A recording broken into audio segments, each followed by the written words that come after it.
Hello, beasts, everyone. What's going on? How we feeling? I love the energy. Thank you all for coming to the first ever live podcast session for Rebuilding the Beast. This is the first episode to season 4. I just want to say a special thank you to Jody Levy for inviting me to be here, inviting both of us.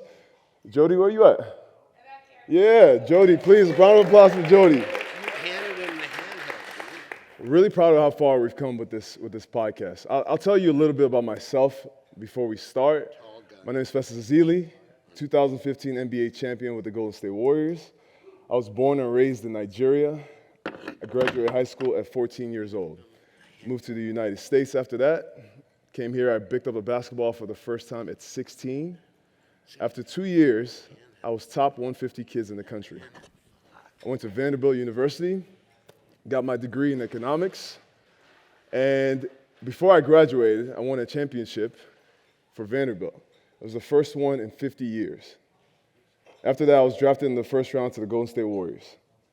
3 years after that, we went from the worst team in the NBA to NBA champions. Next year after that, we won the most games in NBA history. Now, I am a broadcaster. I'm an ambassador for the NBA Africa for the Golden State Warriors. That's my story. Okay, now let me rephrase, because if I told my story that way, then you don't really get to understand where I came from or who I am. If I just told you about the highlights, then you don't understand who Festus Ezeli is. I was born and raised in Nigeria.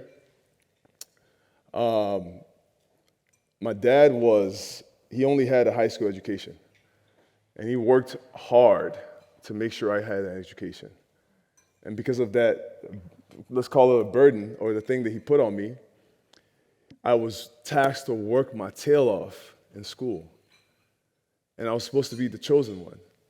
So I graduated high school at 14 years old. And when I graduated, my parents put everything they had together to send me to the United States. And the goal was initially to be a doctor. When I got here, it was the land of opportunity, everything that you wanted. I was in America. I moved in with my uncle. But the thing about that is I left my family. It was lonely, it was hard. And, walking around, people thought, well, you're tall and black, so maybe you should play basketball, right? So everywhere we went, you play basketball? I'd never played basketball in my life. And after a while, they broke us down. Like, okay, let's try to play basketball. Let's see if it's something you can do. And so I started playing ball. We found a basketball team in the back of a newspaper. That's how I started. And when I tried out for the first time, it was actually really funny because I didn't know how to play at all. They gave me a ball for the first time and told me to shoot it. I took it, and I just chucked it against the backboard. I didn't know how to dribble. I didn't know how to shoot. I didn't know the rules. The first game I ever played, I scored my first basket against my own team. That's where I started. It was lonely. It was hard. People laughed. And for a 15, 16-year-old kid, you can imagine that's really hard for the ego. And I did not make the team. I did not make the high school team. And shortly after this, I met a guy who saw me. I was walking around, and this guy saw me. And I don't know what he saw in me, but he became a mentor. And he told me, he said, I don't know, I see something in you. And he took me and went to basketball camps. And we trained, and we worked hard. It was crazy. So when I say 2 years later, I became the top 150 kids in the country, it was as a result of sweat, tears, all the things that came with that. You guys know what it's like to work hard for something when nobody else believes in you, right? That's what it is to be a founder. I got to college, and I'll fast forward the story and make it short. I got to college. Vanderbilt University is a great college, a great school. And my goal was still to be a doctor. I really was playing basketball to pass the time. I wanted to get a scholarship. I eventually started at Vanderbilt. And halfway through, I wanted to go all in on basketball. I really love this game. It's the first thing that made me feel alive. It's the first thing that gave me confidence. Really shy kid. The young me would not imagine sitting in front of all of you right now. And I went all in. I went from pre-med to economics. That's what gave me the flexibility, the time to be able to go work out before school, before practice, after practice. And I was able to become an NBA player. Now, I went from the top of the basketball world, where I was 26 years old, and we just won the most games in the history of the NBA, to having a surgery and having an injury that not only took me away from the game, but I was in a wheelchair for 6 months. They said I might never walk again. I almost died. It sent me to the depths of whatever it is that you can think of in terms of mental breakdown. And I was trying to figure out why. Why me? I've done the things right. I've done all the things. I don't know if you guys can relate to this. You feel like you're doing everything right. You're moving along the way, and then something happens and takes you away out of this. Some difficulty, some challenge. You lose someone. In the middle of all this, if you listen to the podcast at all, you've heard me say this over and over. My mom said this to me, and it's something that stuck with me throughout the whole, my years now. She said, God gave you your mountain so you can show others it can be moved. And when I heard this, I felt like it was my responsibility with this story. Like, if I won, other people who are in the same situation as me will be able to win because they saw me do it. You will overcome, and then you will tell your story, and that will be someone else's survival guide. That birth, rebuilding the beast.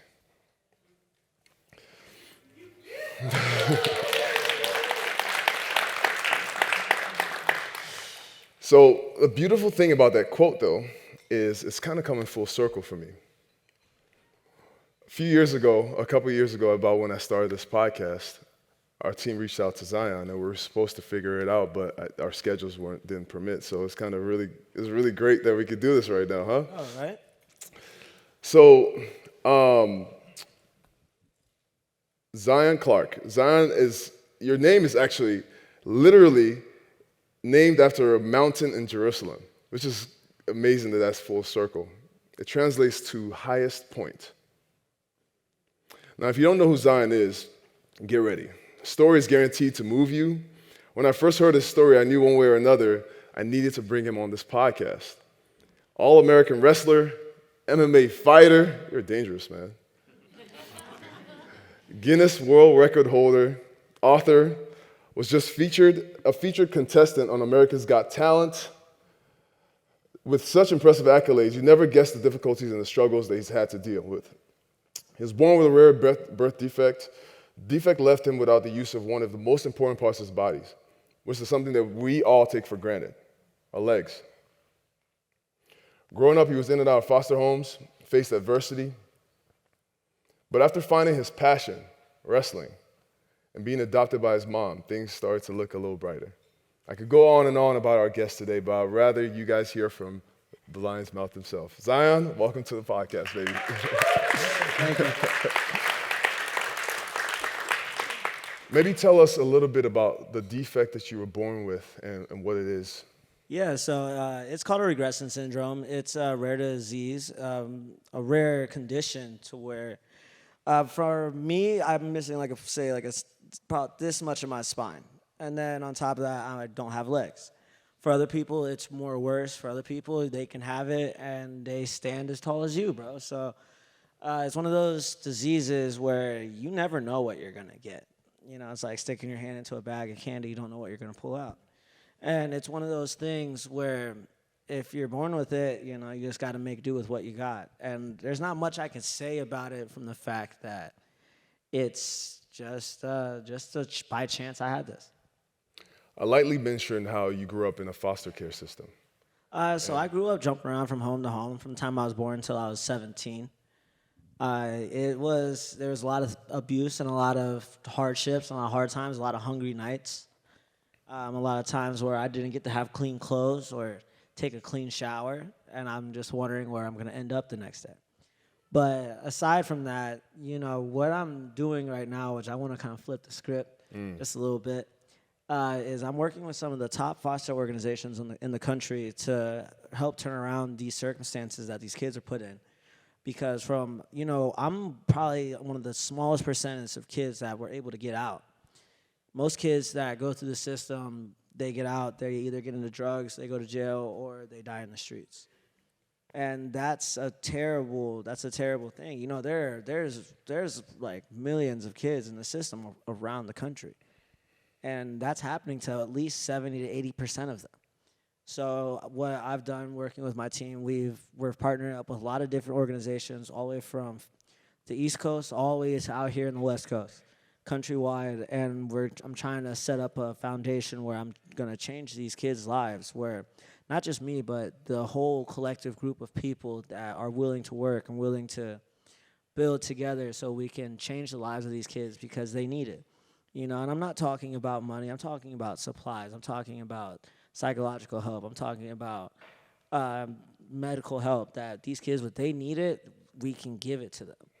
Because I didn't have that. When I got sick, I didn't really have many choices but to be sick and get infections, or when I needed medical equipment because my back was weak when I was born. I didn't have access to what everybody else had, so I was wearing the same thing year after year that was more so hurting my body than was helping it. So with what I'm trying to do to change the system is we're going to help kids on every single front. And so you don't end up going through the situations I did. By God's grace, I was able to get out and do the things that I do. But a lot of these kids don't get that chance. Now with what I'm trying to do right now, this is going to give them that chance that they'll need. I want to get into that. I want to get into your story. I want to hear your story about those early years. Did you know you were different growing up? Oh, absolutely. When you're looking up at everybody, you definitely know you're different. And after a while, when all the kids start getting way bigger than you, and you guys all start the same size, and you're still looking up at 15. You kind of rings a bell, don't it? But on a real note, it's I always knew I was different, but it's the fact that I never cared as a kid that I was different. When I was young, the kids in my neighborhood, we would play tackle football in the middle of the street. And, they would always be like, Z, are you sure you want to play? Sure you want to play? And I'd be like, you absolutely right, I want to play, let's go. And just like it was to learn how to ride a bike or learn how to do anything, yeah, I'm different, but not so different from you that if we're both put with a task in front of us, we can't figure it out. When you were growing up, were you bullied? Absolutely. I was called everything from freak to Lieutenant Dan to a lot of things. And, that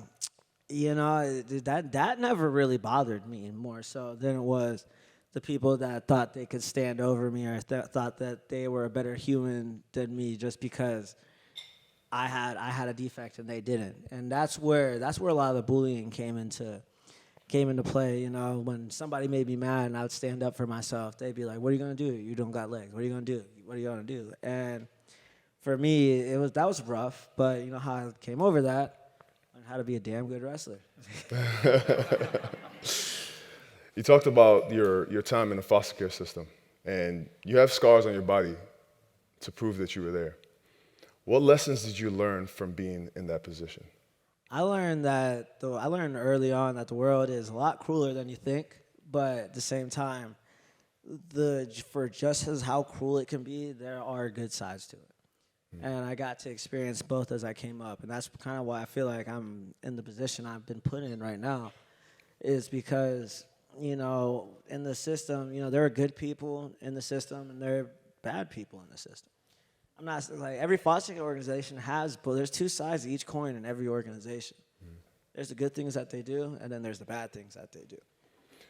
Excuse me. In hearing your story, I heard about a situation where they forced you to wear prosthetic legs. And in a lot of cases, people would think, well, you would want to wear prosthetic legs to not be different, or maybe it would make your life easier. But you rejected it because you said it wasn't you. How come? Well, I'm telling you, when you're so think about the way you're born. Everybody's born. We have an innate ability to do what we do. Eventually, you're gonna stand up on both legs and you're gonna start walking. For me, it's the same thing, but for my hands. So at the point where I started wearing prosthetics, I had already been running around on my hands for a few years. Now, you want to put me in something that raises me up 3 feet or so to make me the height that I should have been and expect me to feel normal? Absolutely not. So you know what I did as a kid? I would get in more trouble. I would put myself in trouble because I was a strong kid, bro. I would take these metal prosthetics and I would bend the leg until it broke and be like, oh, I can't wear them no more. And it's what I did for years until I was finally got to the point where I went to my doctor. I was like, I hate these things. I went to my mom and was like, do I have to wear them? She was like, no, we'll put them in the basement. And then I don't know what happened to them. They might still be in the basement, So it's a thing of wanting to be different. It's not wanting to be different, but wanting to be you. When people try to make you look like everybody else and follow the norm, where's that going to get you?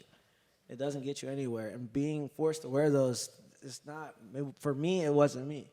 Because if you want the whole truth, I was wearing a brace that they turned into prosthetics because, like I said, I was born with called regression syndrome. So I had part of my spine missing, so my spine was weaker growing up.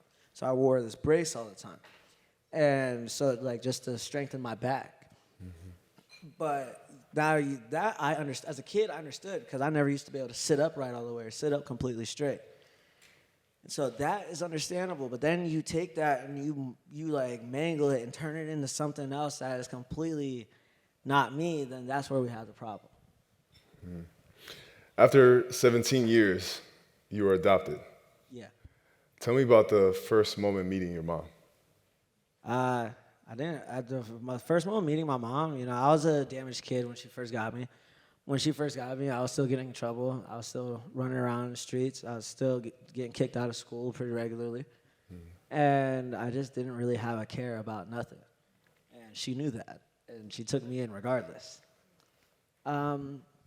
She definitely turned everything around for sure because my mom, she has a really rough background herself, and so the things that I went through, she was able to relate. And so when I was starting to get saucy with my mouth, she got saucy right back, but like healthily saucy, you know what I mean? To where she gonna shut down everything that I'm saying, but then tell me how I should be moving. And that went on quite a while where I'm battling back and forth. And then the last time, I got arrested one more time when I was 17. Man, I'm telling you, that moment, I was in this cop car cuffed up, and I'm sitting in the back, and they're talking to my mom saying that, if you don't want to take him back in, we'll take him to jail. And I heard him say that because the windows were down. And I'm just oh, holy shit. I need to change things. And that was a defining moment to where, you saw all the stuff you saw back from when I'm 18, I'm on ESPN and all that stuff. Nobody would even thought that a year earlier I was about to go to jail. Nobody would have thought that. But here I am. There I went. And it's because somebody like her has the patience to work with me and take me in. There's something that a lot of people don't talk about. When you have gone through trauma and abuse for years and years and years, the first time you hear, I love you, from somebody who genuinely loves you, you don't trust that. Absolutely not. What does that feel like? What did that feel like to have somebody there who you knew was forever going to support you? I mean, I didn't know that immediately. When I was first told that, how I felt? I was just like, okay, that's cool. Because I'm that's really how I felt. Okay, that's cool, whatever. But, love isn't just a word, it's action. Action, yep. It's it's time, over time and over a collection of actions, you can also show that you love somebody through that. I went through all these families where they said they love me and then they beat the hell out of me. Does that love? No. But So by the time she says that, she's like, okay. I'm like, okay, cool. Now you understand why I'm just like, okay, cool. And then over time, I just kind of got adjusted to a different way of living. I wasn't getting in trouble too much anymore. And one day I was just like, okay, yeah, I think I love you too. You know, and like after we started, I built a good relationship with my mother and my family and my sisters and my uncles and everybody in my family. It wasn't just her. Everybody's like, your mom did an amazing job. No, it's like my family did an amazing job. Yeah. You know, and because it wasn't for them, man, I wouldn't be here talking to you. I wouldn't be here. I wouldn't be breaking records. I wouldn't be doing anything. The journey is not just about us. It's always about the person as well who puts their arm around us along the way. So your senior year of high school, there's a documentary short that was made about you, Zion. It's a Netflix movie. I think all of you should watch it. It's a short, very inspiring short movie. And it's on Netflix. It's amazing. Showcases how wrestling changed the course of your life and your outlook. Do you remember what it was like when you first discovered the sport? Oh man, I lost for like 10 years straight. Like, no, seriously, like you got like losing. I lost about 215-ish times over a span of 10 years. But like I made friends. For me, everybody's like, how could you lose that many times? How could you get beat that many times?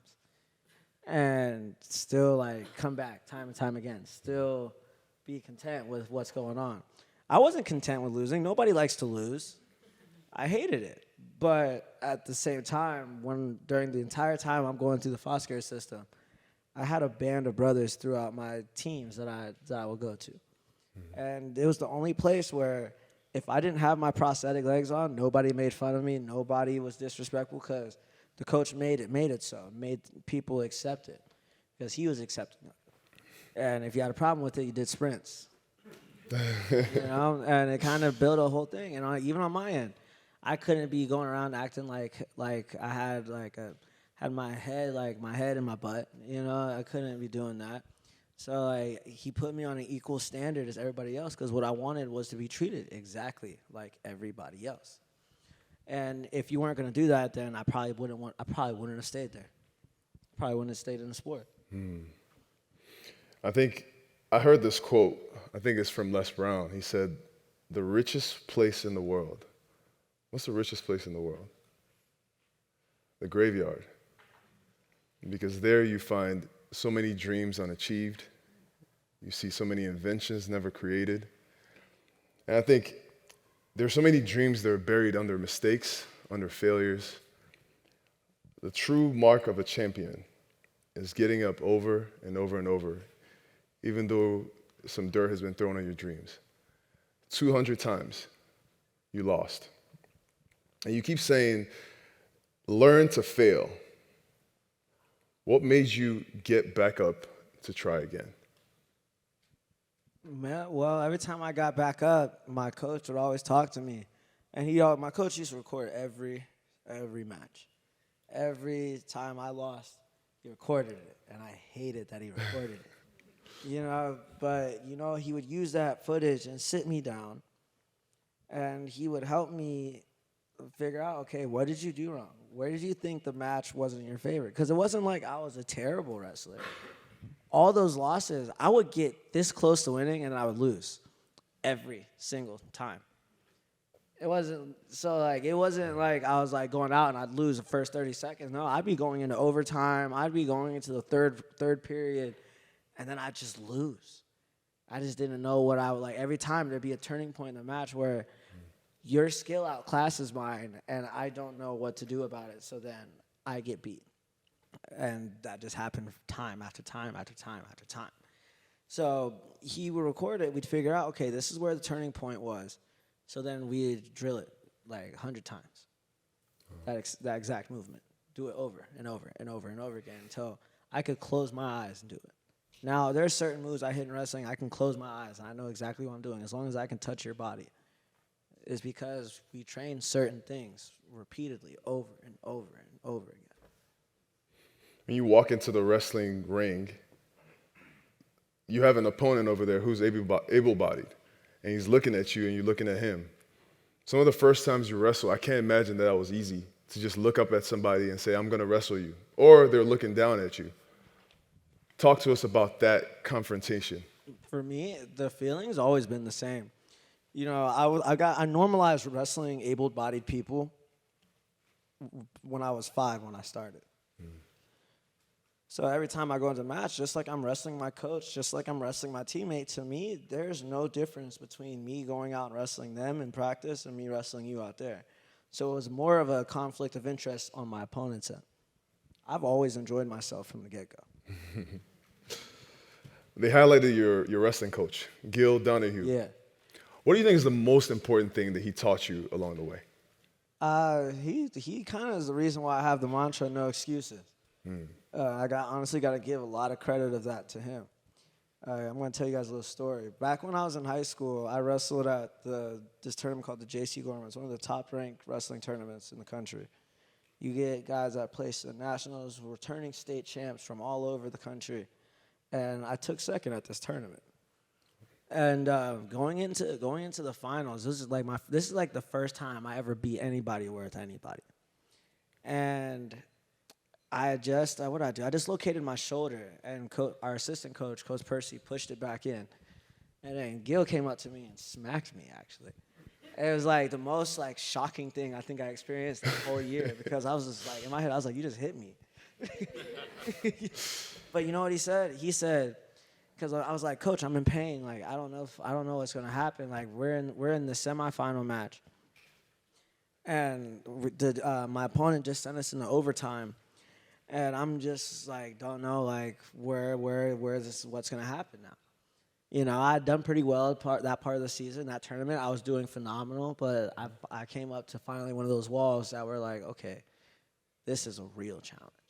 This is where like, if you win, you get ranked one of the top wrestlers in the state of Ohio, one of the top 10 in the country, if you beat this guy right here.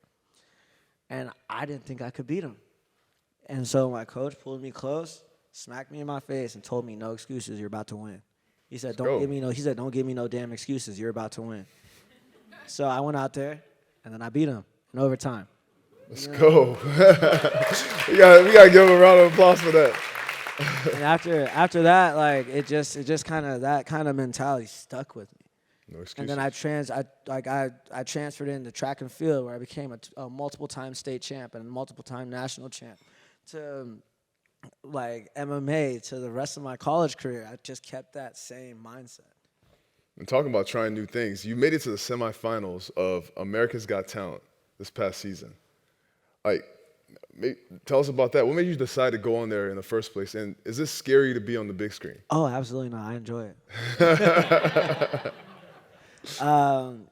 But no, it was just kind of a cool thing that just kind of popped up. If I remember correctly, they hit us up, or our team hit them up. I'm not sure. I can't remember. But I remember that going on there, it was cool. The first thing that I did from the first round that I went to, it was cool. You know, like, got to say a little thing, got to do my piece, like do a little athletic expo, which I was just like, man, I want to do more, you know. But then the semifinal round, where I really started, like, where I put on a big performance, where I hit the drum set, where I exposed my musical talent that I've been building up since I was a toddler. Excuse me. I was about to sneeze.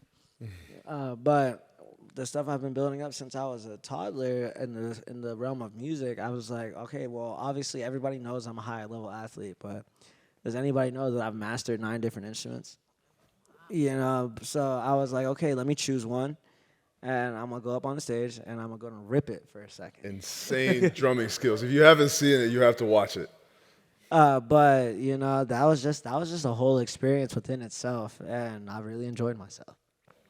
You talked about how music helped you at low moments in your life. How did you discover music as something that could help you heal? I never really understood it as something that helped me heal more than every time I heard music, I just felt different. You know, I picked up my first set of drumsticks when I was 3 years old. I started mastering the piano when I was like 5 or 6. Started playing the guitar and bass guitar and all these other things when I was about 7 to 10. And every single one of those things are self-taught. You know, I was just a kid that for some reason when it came to music, it was something that just I was able to answer quickly. Like my brain was able to process it very quickly. I would hear, like say for instance, I was sitting in front of a keyboard right now, and you were playing a song. Give me 30 minutes. I'll play that song back to you. And it's always been like that from like day one. I've always just had an ear for that. So now you're breaking world records, represented Team USA in the Olympics and Paralympics, amazing MMA fighter. You have someone like Conor McGregor shouting you out. What is your next goal? Fight Conor McGregor. I'm just kidding. Just kidding. Or am I? I don't know. But, you know, my next goal is to get some more fights under my belt. You know, aside from traveling around the world and continuing to motivate the masses and the population in every country, that's also a big mission of mine in the foster care system. And my track and field, dude, I might like imagine I had a whole bunch of cookie jars. I wouldn't be very muscular because I'm eating out of every jar. Because I like putting my hands on everything to see what can come of it, because you never know what can be your thing. So my next big goal, immediately, I got some traveling to do, but second to that, I'm getting my body ready to start fighting again because I'm just coming off of an injury. So I'm getting ready to go kick some more ass and knock some more heads. Let's go. There are many people who look different than what society deems as normal, be it genetic conditions, scars, or just not matching beauty standards. What would you advise anyone who struggles with looking different? Look at me. I don't care because I'm as different as you possibly get. Man, I'm a dude I'm 3 feet, 2 inches tall. And I don't always shave my beard. I don't care. I'm just happy to be here. I'm happy to take a breath every morning. Take lessons off of that. Take a page of the book from that. You know, the most successful people in the world, they didn't get to where they are about being like, oh, I have to look this way. I have to be certain this way. They were just like, this is who I am. You get a mirror right in front of your face. This is who I am. So this is what you're going to get. What you see is what you get. And people don't understand that you need to believe that down to the truest level. When you're yourself, the biggest aspects of who you are going to shine the brightest. I think for all of us, yeah. I think for everybody here and every human, we all go through phases. Life ebbs and flows. You have moments where you feel like you're the beast, and you have really deep, dark moments. What do you say to yourself when you're in your low moments? Man, I say a lot to myself in those low moments. There was a moment in college where it was sophomore year. You know, I became All-American as a freshman. Sophomore year, I was struggling. Like, not on the mat, but just, like, mentally.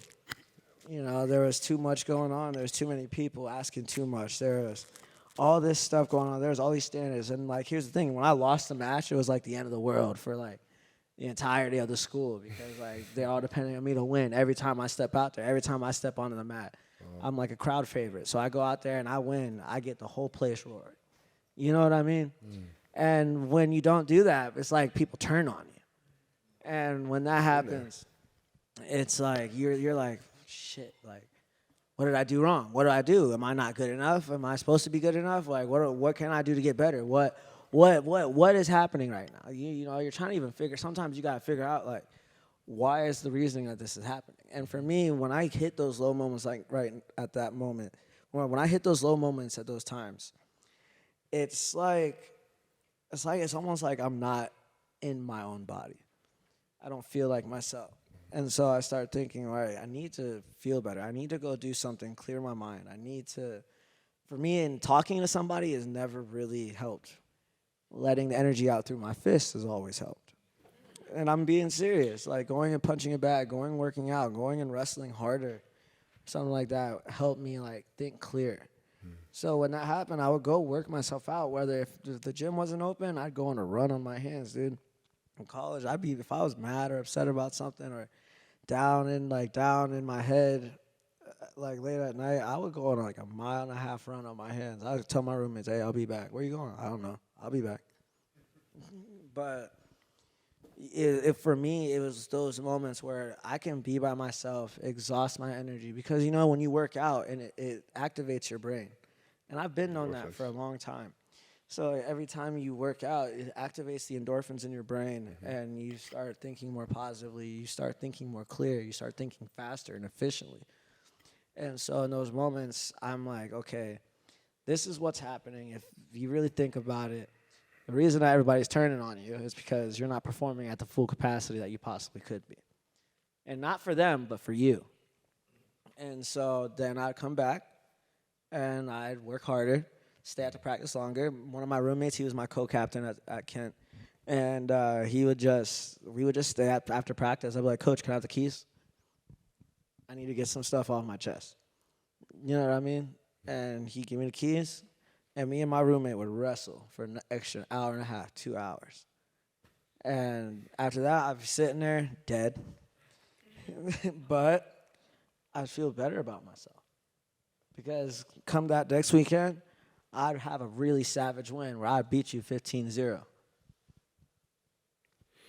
Is there a moment that you recall? I know you told us a story earlier about the cop car, but was there a moment in your life, because there's always this turning points, where you could either make a left or a right? Left is quit. Left is I'm going to make a bad decision. Right is I just got to keep getting up and keep going. But somebody comes in the middle and gives you some advice, or you see something and it changes that perspective for you. Did you have one of those in your journey? I have a lot of those, even up till now. And if you don't think you have those, you do. You just need to pay more attention. Because there's a lot of people that talk. People talk all the time. Every day, you make some sort of interaction with somebody during that day, whether it's through social media, whether it's in person, or whether you're listening to somebody speak, or whether somebody on the street just wanted to pull you aside and just say something to you. For me, I've had a lot of those instances where people want to talk or say something, whether it's good or bad. And I've heard bad things, and I've heard really good things, and I've heard things that I really couldn't say which one it is, left or right. And sometimes when people tell me, for instance, my grandfather, his name's Willie Clark, amazing guy, huge attitude. He's probably the most raw person I know on this planet. And when I was in college, this is right when a lot of stuff was really starting to pop off. And I didn't know what I wanted to do. I didn't know if it was should I go to California? Should I stay here? Should I go? Should I just tell everybody to buzz off and just go back to what I normally do? You were initially in Ohio. Yeah. Okay. So this is back when I'm in Ohio still. And I called my grandpa. And I was like, "Yo, Pops, I need to talk to you." And he was like, "What you want?" Because he old and he's mean. You feel me? What you want? I was like, "I just want to say what's up, Grandpa. I just want to say what's up, Grandpa." And he was like, he said, "Something's wrong. What you want?" And I was like, "Okay." So I told him, I was like, "There's a lot going on. I don't know if I'm performing the best. There's people want me to go speak. People want me to go be an athlete. I'm getting torn between wrestling and track and field and college. College athlete as a wrestler, a professional as a track and field artist. Mind you, I went pro in track and field when I was 18. And so there's a lot going on. And I'm probably 20 at this point. And he told me, he said, I was rambling a little bit, I'm gonna be honest, because I was just kind of get stuff off my chest. He said, shut your ass up. Let me talk. You need that sometimes. Yeah, no, my grandpa is raised in Southern Alabama, so he don't care about nothing. So he's like, "Listen, whatever is gonna happen, this is your decision. Whatever you do, just remember, you don't forget about us, your family, for a second. What's best for you?" And I said, "I don't know." He said, so go. He said, start asking these questions. If I do this, what's gonna happen? If I do this for you, what's gonna happen? If I go do this, what's gonna happen for me? And by me, he means me. And he just was just explaining to me like how I need to stop caring so much. Not in a bad way, but stop holding all these expectations above my own head. Because at the end of the day, he said, you don't owe the world a damn thing. He said, you're an amazing young man. You don't owe the world a damn thing. So if this isn't what you want to do, don't do it. He said, if this is what you want to do and you see a future, go do it, run for it.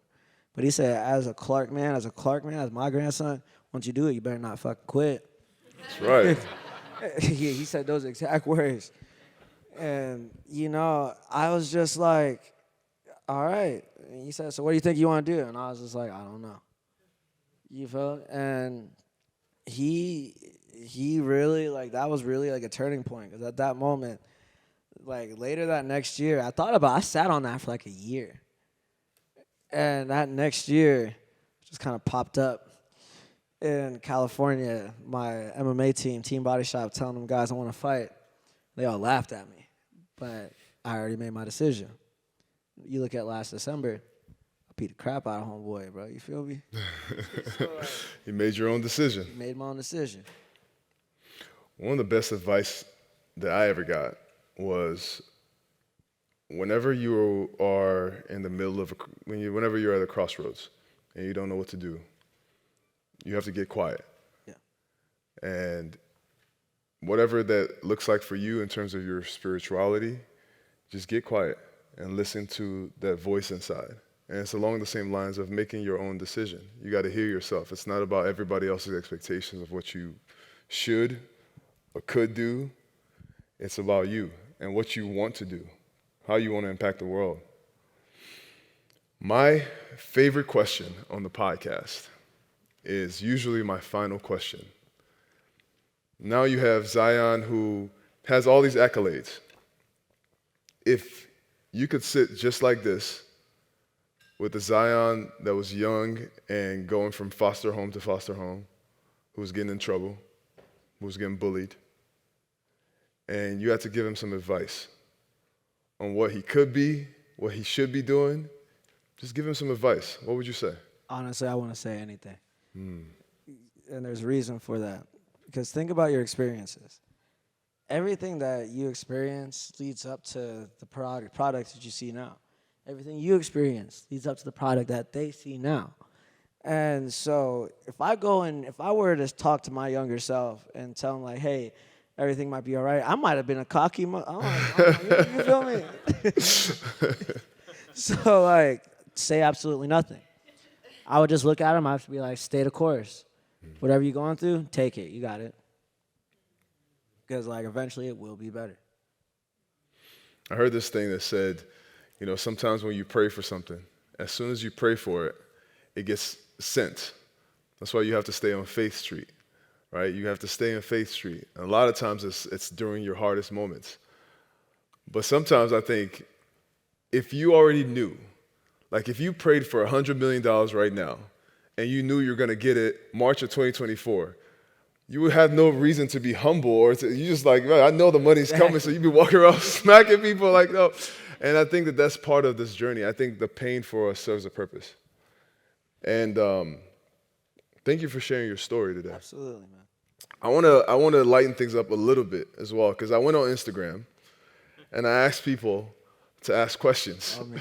It's just a couple questions, and then I open it up to the crowd. That's okay? Yeah, go. Let me read some of these questions, because this is like, it came up like 15 times. Do you have a girlfriend? I don't know why people want to know that, but the girls want to know. Yeah, I do. So there you go. Wait, what was that? I'm just going off of the questions I see here. Did you ever have times when you wanted to quit or give up? Absolutely. You know, everybody has those times. If you don't, you're a liar.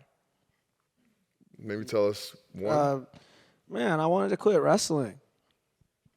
Like I did. Like when I was a sophomore in high school, you know, I was starting to get a little tired.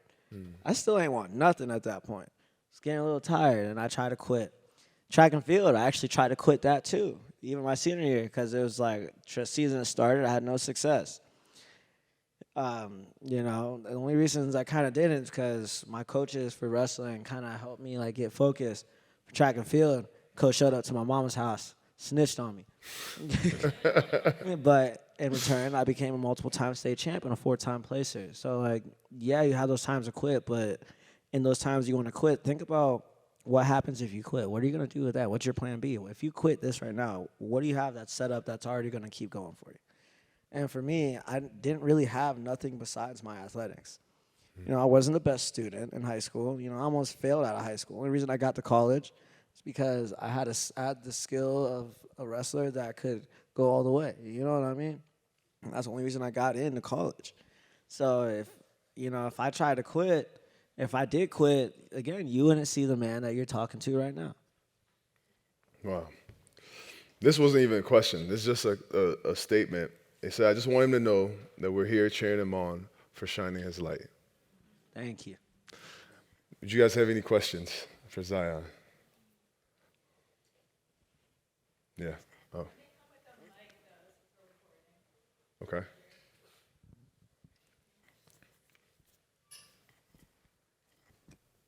Hey, Khadijah here, former foster youth, 13 times before I was 18, so just acknowledging you. I knew there was something kindred about your energy, so thank you. Thank you. Are you familiar with the term post-traumatic growth phenomenon? I am not necessarily. Well, I was surveying you while you were talking. A lot of people know about post-traumatic disorder and post-traumatic growth, which is the thing that comes after, right? But there's a phenomenon, and few people have it, and they find it is often in the 1%, and that reason you could pick up 9 instruments, and the reason you could become who you are today is those 5 traits. Some people, after a traumatic event, show these 5 traits. Instead of regressing in the resilience, they show profound resilience. And those 5 traits, and I'm emotional when I'm talking, so I apologize. My mouth is shaking, my jaw is tense, and I can feel the traumatic energy moving through my body. You can see the mic is shaking.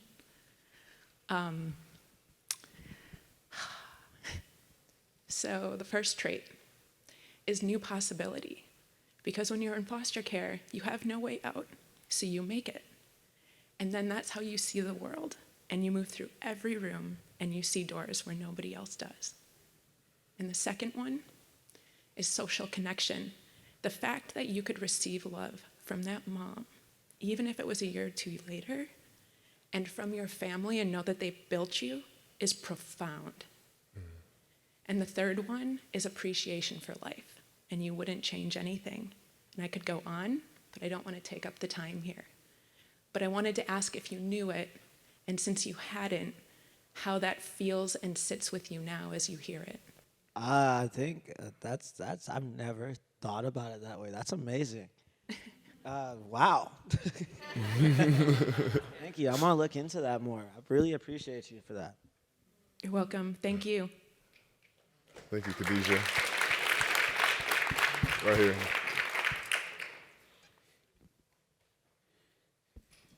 Hi there. Thank you so much for sharing your stories, Zion. Super inspiring, and I think you talked a lot about your self-talk, the conversations you had with yourself in your low moments. What I also heard and wanted to call out was the way you learned to trust and accept support from some truly amazing people in your life. You mentioned your mom. Khadijah called out your mom as well. Your coach, your roommate. You spoke a bunch of people along there. Firstly, I wanted to say congratulations for trusting those people and learning to do that. And then I wanted to ask, today stood where you are with the success that we're admiring. Do you still have people that you know are your support network? Do you lean on them? Can you call out them? And who are they? Oh, absolutely. Some of the same people. But then on top of the people that helped me in the beginning, I've built a network of people that I trust with my life. That I trust with sensitive information where I'm like, hey, I don't know what I'm doing again. Help me. And with that being said, if you just at one point just stop the growth of your support system, then is that really like a healthy support system? If you just keep it from where it started, because with time things mature, with time things grow, and with time people mature and people grow. And so sometimes who might not have been a good support system in the beginning, they might have came back around and they're doing amazing things, and now your energies are in sync with each other. So my thing is keep the support system open, and some of those people are like my boy Craig over there, my coach Antonio McKee, my brother's at Team Body Shop, you know, who I fight with. You know, my guys look us up. We're some of the most dangerous people on the planet for sure. But you know, when it comes to everybody that has supported me to be where I'm at, like for instance, you would have never seen like, yeah, I'm a wrestler. You know, never seen me be a pro fighter. If I didn't go to Coach Antonio 4 or 5 years ago and be like, hey, I want to fight. And you know what he did when I told him that? He said he didn't say anything. He just laughed. And it made me feel terrible. But he said, if you want to work your ass off, you can be in here. But if not, you can get the hell out of my gym. And ever since I showed I wanted to work, he's been one of my biggest supporters and helping me learn. You know, when I don't have a partner at practice, he'll be like, Zion, come here, I'm going to kick your ass. And, you know, like as an MMA fighter, that's support, you know? So like there's that, and then like all the great people that have helped me achieve the levels I want for my speeches. To Craig over there, like I said, like helping me manage all this crap, which is good crap that I'm doing. And I think that's the whole point of rebuilding a beast. Once you have that belief in your system, nothing can shake you. That's your self-talk. That's the story you get to tell yourself. And the reason why we're here telling stories is because once you get control of the story that you get to tell yourself, then you're limitless. Thank you guys for listening to the